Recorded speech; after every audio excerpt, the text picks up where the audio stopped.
Check, 1, 2, 3, coming at you live from the Alexander Mas High School in Israel, Jewish National Fund in the house, in Hod HaSharon, Israel, with my good friend Naftali Aklum, who's here visiting us all the way from Beersheba. Beersheba. Have you heard of Beersheba? It's an amazing city. Next time you come to Israel, check out Beersheba. It's come such a long way. So many amazing things happening in this state of Israel, 71 years old, and so much more to do. But enough of that. I want to first welcome you, Naftali. It's such a pleasure to have you here. Many of my colleagues and friends out there and many others have heard you speak and share your story. If you can just give us a little bit of an introduction about who you are, where you come from, why your story is important to share with our brothers and sisters out there. So first, it's an honor for me to be here. I'm really excited, and I want to thank you for all the things you do here in Alexander Mas High School in Hod HaSharon. It's a beautiful project. We should call it Alexander Mas High School in Hod HaSharon, not in Israel. Hod HaSharon. In Hod HaSharon.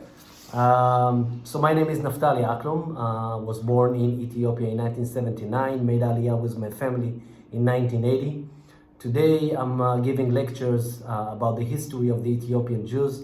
I think that it's very important, and it's about time that people will know more the story, the amazing story of the Ethiopian Jews, their history, the way they came to Israel, the challenges and the success they're having today in the Israeli society.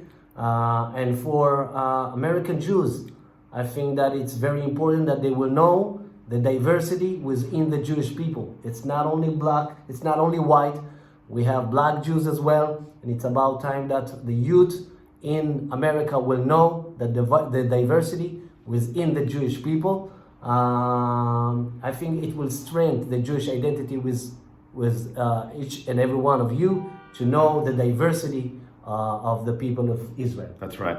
So you travel often to the States? Yes. How often are you there? Every couple of months? Every couple of months. And a lot of your speaking engagements are what? College campuses? College campuses, universities, communities. JNF events? JNF events, of course. I'm going to be in Australia on February to speak. Australia? Yeah. Okay, it's a long flight. Long flight, but we have to do it. Yeah, it's true. We have to get out there. We have to spread the word.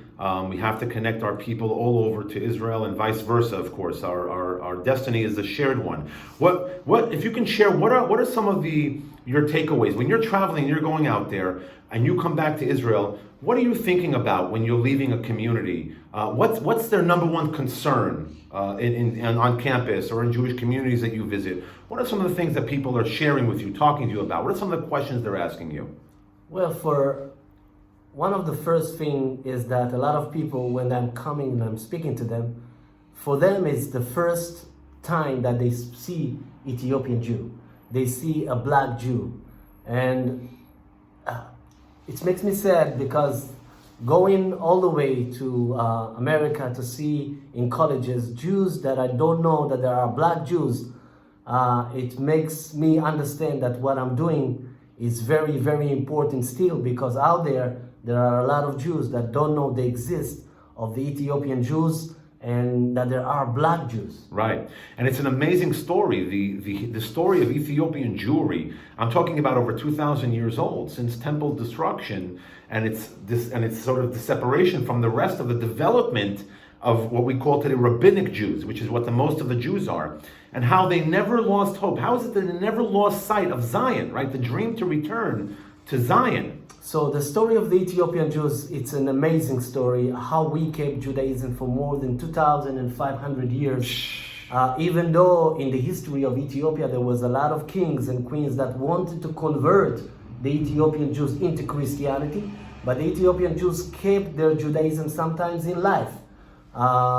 We were isolated for many, many years. We didn't have any relationship to any other Jewish community in the world. Wow. And for many, many years, we thought that we are the only Jews left in the world. And if we will not keep Judaism, Judaism will disappear. Wow, amazing. And we always knew that Ethiopia, it's not our land.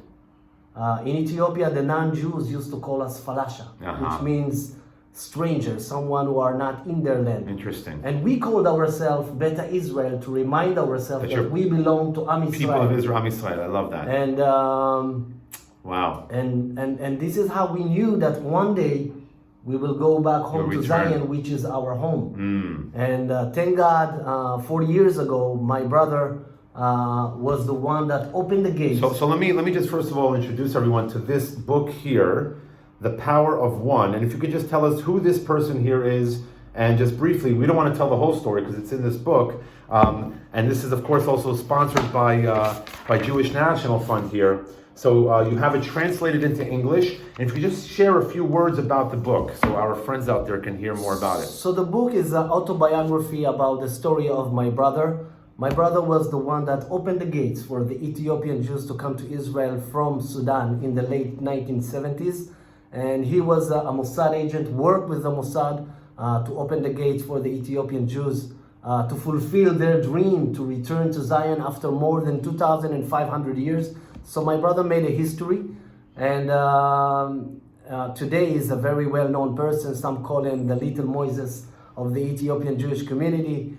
And so this book, it's a book that tells the story. If you saw the movie, The Red Sea Diving Resort, this book tells the real story behind the story of the Red Sea Diving Resort. And we want to thank you because you just donated 500 copies that are going to go to our students here at JNF's Alexander Moss High School in Israel, which is a big deal. We really appreciate it. It's my honor and pleasure. We have to educate our That's right. people, and this book will educate them about one part of the Jewish people's story. That's right. Naftali, we're going to wrap this up here because we can go on and on.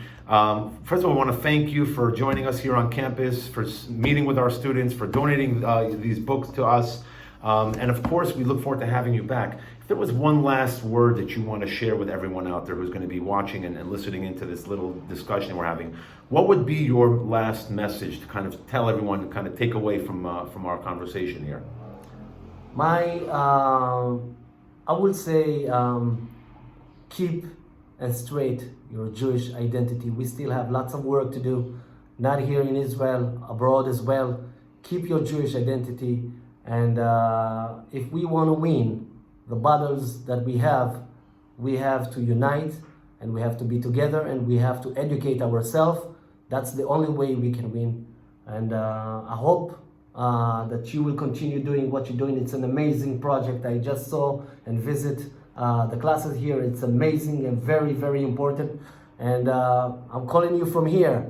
If there is donors out there that want to do something good, the Alexander Mas High School here in Hod HaSharon, it's a blessing and it's a very important project to strengthen and to see the future of the Jewish people. And contact Lior Sinai is doing a great job.